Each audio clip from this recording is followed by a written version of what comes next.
Hello बच्चों, आइए प्रश्न को देखते हैं। यदि एक बिंदु जो y अक्ष पर है तो इसके x और z निर्देशांक क्या होंगे, हमें ये बताना है। प्रश्न को हल करने से पहले इसकी मुख्य अवधारणा की चर्चा कर लेते हैं। मुख्य अवधारणा, तो मुख्य अवधारणा में हम लोग बताते हैं त्रिविम में स्थित बिंदु के निर्देशांक।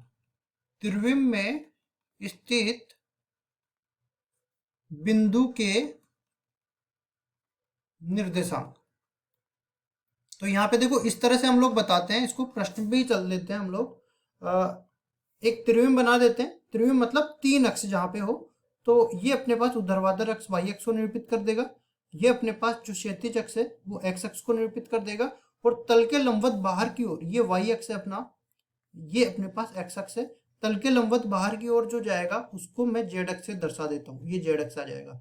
अब देखो यहाँ पे एक बिंदु को मैं निर्धारित कर देता हूँ। त्रिविम में कहीं पे भी एक बिंदु निर्धारित कर देता हूँ। तो इस बिंदु को मैं P नाम दे देता हूँ, और साथ ही साथ इसके x, y और z ये निर्देशांक हो जाएंगे।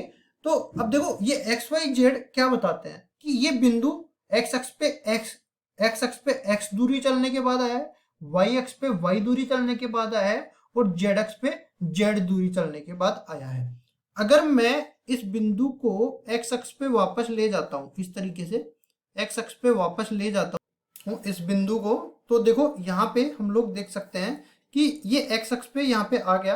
तो इस बिंदु के बिंदु को तो मैं a नाम दे देता हूँ।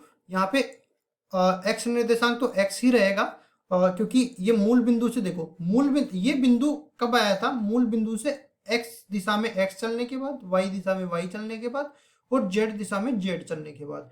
अब मैं इस बिंदु का x अक्ष पे लंबपात डाल रहा हूं, तो इसका मतलब ये है कि अगर मैं इस बिंदु के निर्देशांक निकालना चाहूं तो मूल बिंदु से देख सकते हैं। देखो मूल बिंदु से y दिशा में 0 चल रहा है, z दिशा में 0 चल रहा है, लेकिन x दिशा में x चल रहा है। तो y और z निर्देशांक तो यहाँ पे 0 बन जाएंगे, और केवल x निर्देशांक ही आएगा जो कि P बिंदु का लंबपात A पर डालने के बाद आया है। मतलब इस बिंदु का x निर्देशांक भी x है और इस बिंदु का x निर्देशांक भी x है।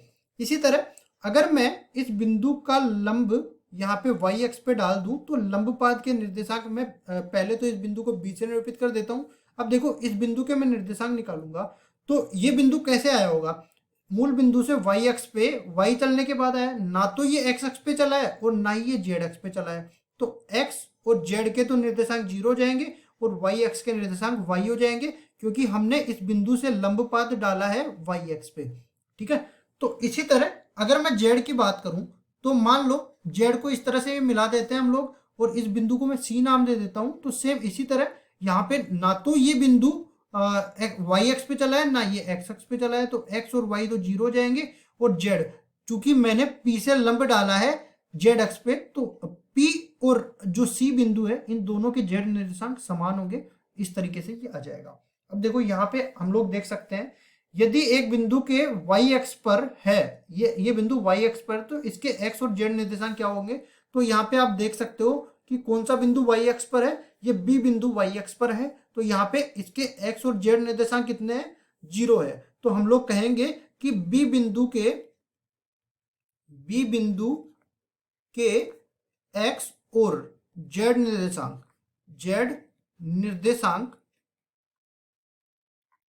0 है, 0 है।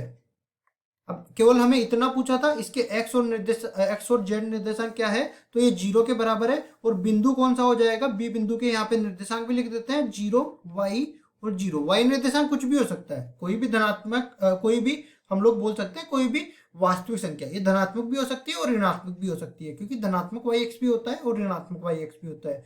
तो y निर्देशांक तो धनात्मक ऋणात्मक कुछ भी हो सकता है, लेकिन x और z निर्देशांक हमेशा ही 0 के बराबर होंगे। यही हमारा उत्तर है। आशा करता हूं ये सवाल आपको समझ में आया होगा। धन्यवाद।